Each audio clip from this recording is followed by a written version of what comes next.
발생일로부터 3년 이내에 신청해야 하며 해당 기간이 지나면 환급받을 권리가 소멸되므로 이러한 혜택을 놓치지 않도록 해야 합니다. 건강하세요. 효사랑 가족요양병원 심사계장 손영은입니다. 장기적으로 요양병원에 부모님 모셔놓고 매달 나오는 병원비 부담되시죠? 오늘 효사랑 가족요양병원에 김관태 차장님 모시고 병원비를 조금 덜 수 있는 방법, 본인 부담 상한제에 대해서 자세하게 알아보려고 합니다. 안녕하세요, 차장님. 안녕하세요. 효사랑 가족요양병원 원무차장 김관태입니다. 오늘 본인 부담 상한제에 대해서 간략하게 핵심만 콕콕 찍어 전달해 드리겠습니다. 네, 그럼 먼저 의료비 본인 부담 상한제는 무엇인지 간략하게 설명 부탁드립니다. 의료비 본인 부담 상한제는 건강보험 가입자가 일정 금액 이상의 의료비를 부담한 경우 그 초과 금액에 대해 환급받을 수 있는 제도입니다.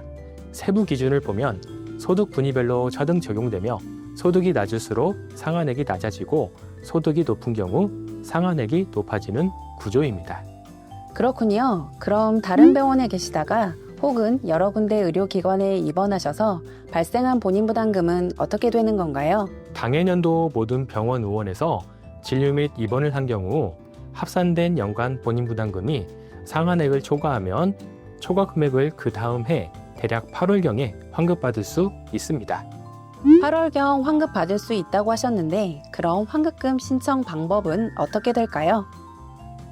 건강보험공단에서 본인 부담 상한제 사후 환급금 지급 대상자에게 보내드린 지급 신청서에 진료받은 사람의 인적사항과 지급받을 계좌를 기재하여 방문, 전화, 인터넷, 팩스, 우편을 통해 국민건강보험공단 지사에 신청할 수 있습니다.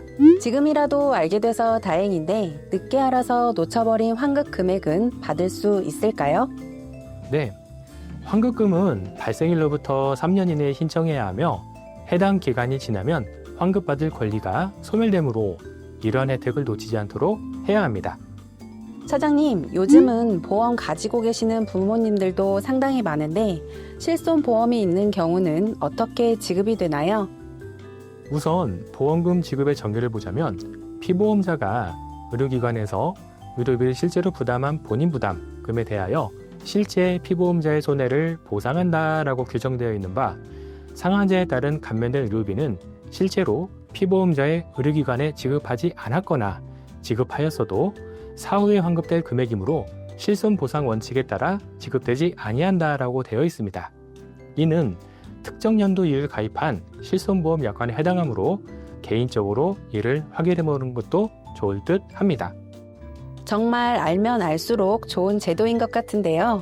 얼마 전에 저희도 연말정산 했잖아요. 상한제도 연말정산 소득공제와 연관이 있을까요? 의료비의 특정 비율에 따라 세액공제를 받을 수 있는데요. 2024년 기준 본인 부담 상한제에서 환급 가능한 금액은 실제 본인 부담금에서 해당 기준을 초과한 금액 중 일부를 환급받을 수 있습니다. 따라서 본인 부담금이 얼마나 증가했는지를 반드시 확인해야 합니다. 그럼 본인 부담 상한제에서 제외되는 항목도 있을까요? 물론이죠. 비급여, 선별급여, 전액 본인 부담, 임플란트, 상급병실 등은 제외되므로 참고 바랍니다. 부모님이 사망했을 경우가 있는데 사후 환급금 신청도 가능할까요? 환자가 사망한 경우 상속인이나 가족이 대신 사후 환급금을 신청할 수 있습니다. 이때는 추가 서류가 필요한데요. 주요 서류로는 사망진단서나 가족관계 증명서, 상속인 명의의 통장 사본 등이 있습니다. 또한 상속인이 여러 명일 경우 환급금 분쟁에 대한 동의서를 제출할 수도 있습니다.